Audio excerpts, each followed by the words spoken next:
तो आज हम भारत के पश्चिमी तट पर बसे एक छोटे से लेकिन बहुत ही मशहूर राज्य गोवा पर एक नजर डाल रहे हैं। जी।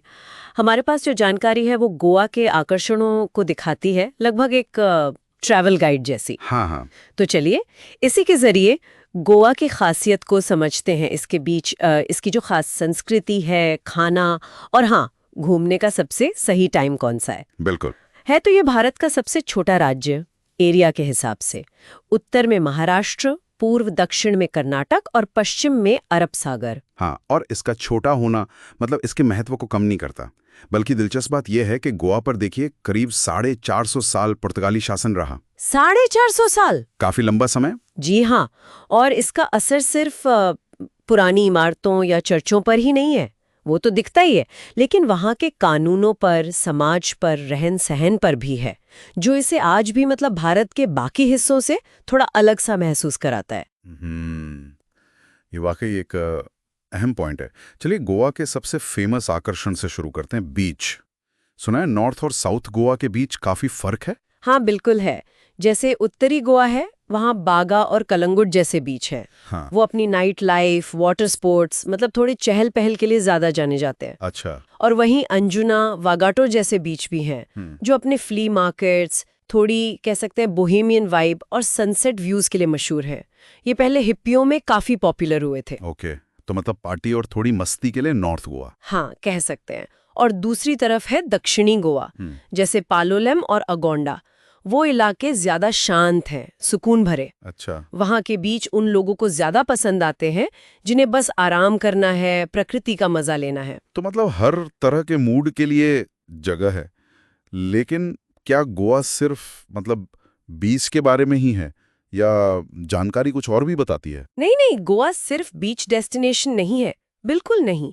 तट से थोड़ा अंदर की तरफ जाए ना, तो नज़ारा एकदम बदल जाता है। ओह, कैसा? आपको हरे भरे धान के खेत दिखेंगे, मसालों के बागान हैं और पश्चिमी घाट की पहाड़ियां हैं। और ये पश्चिमी घाट तो यूनेस्को की वर्ल्ड हेरिटेज लिस्ट में भी हैं। अपनी जबरदस्त बायोडायवर्सिटी के लिए जाने जाते हैं। अरे वाह। तो हाँ, प्रकृति प्रेमियों और ट्रेकर्स के लिए भी काफी कुछ है यहाँ। ये तो बढ़िया है। और संस्कृति, आपने पुर्तगाली प्रभाव का जिक्र किया था शुरू में। हाँ, वो प्रभाव तो यहाँ की संस्कृति में एकदम रचा बसा है।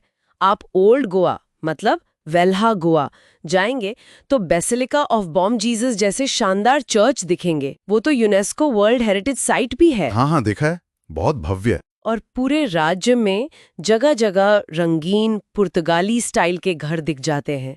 भाषा की बात करें तो मेन भाषा तो कोंकणी है, पर पुर्तगाली, अंग्रेजी, हिंदी, मराठी भी खूब सुनने को मिलती है। ये भाषाओं और संस्कृतियों का जो मेल है, वही गोवा की पहचान है एक तरह से। ये मिक्सचर खाने में भी नजर आता होगा फिर तो। गोवा का खाना तो वैसे भी बड़ा मशहूर है। बिल्कुल। गोवा का खाना कोंकणी और पुर्तगाली टेस्ट का एक बड़ा ही अनोखा संगम है। फिश करी चावल तो खैर वहाँ का स्टेपल है। हाँ, वो तो सुना है। लेकिन प्रॉन्स बलचाव है, जो मसालेदार झींगा अचार जैसा होता है। पोर्क विंदालू है, सिरके और मसालों वाली तीखी पोर्क करी। ये चीजें जरूर ट्राई करनी चाहिए। सुन के ही मजा आ गया। और मीठे में बेबिंका, वो एक परतदार नारियल केक होता है, बहुत खास है।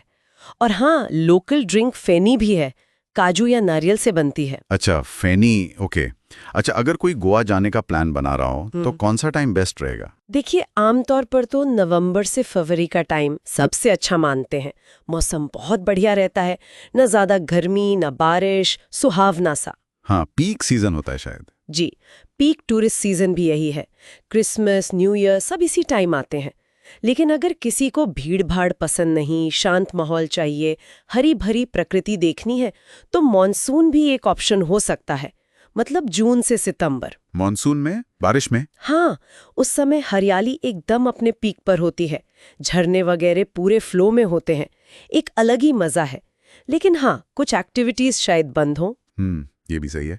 अच्छा, कुछ और इंटरेस्टिंग फैक्ट्स भी हैं आप, जैसे गोवा में सिर्फ 2 ही जिले हैं, नॉर्थ गोवा और साउथ गोवा। हाँ, उत्तरी गोवा और दक्षिणी गोवा। और इसे 19 दिसंबर 1961 को पुर्तगाली शासन से मुक्ति मिली थी।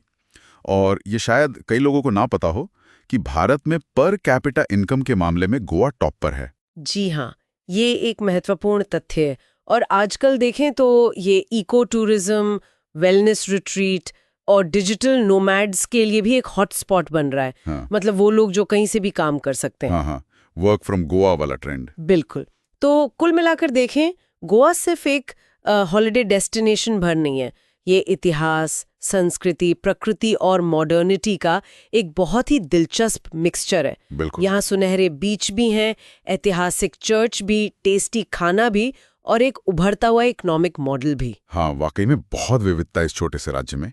संक्षेप में कहें तो गोवा का जो आकर्षण है वो उसके इतिहास, भूगोल और इन अलग अलग संस्कृतियों के अनोखे संगम में ही छिपा है, जो हर तरह के ट्रैवलर को अपनी तरफ खींचता है। बिल्कुल सही कहा। और यहीं एक सवाल भी मन में आता है सोचने के लिए। क्या? कि देखिए, गोवा का इतिहास इतना रिच है और अब ये डिजिटल नोमैड्स और इको टूरिज्म जैसी नई पहचान भी बना रहा है। तो आगे चलकर ये देखना दिलचस्प होगा कि गोवा अपनी इस खास कल्चरल विरासत और बढ़ते ग्लोबल टूरिज्म के दबावों के बीच मतलब बैलेंस कैसे बनाए रख पाता है। ये वाकई एक सोचने वाली बात है। भविष्य में गोवा इस संतुलन को कैसे साधता है, ये देखना अहम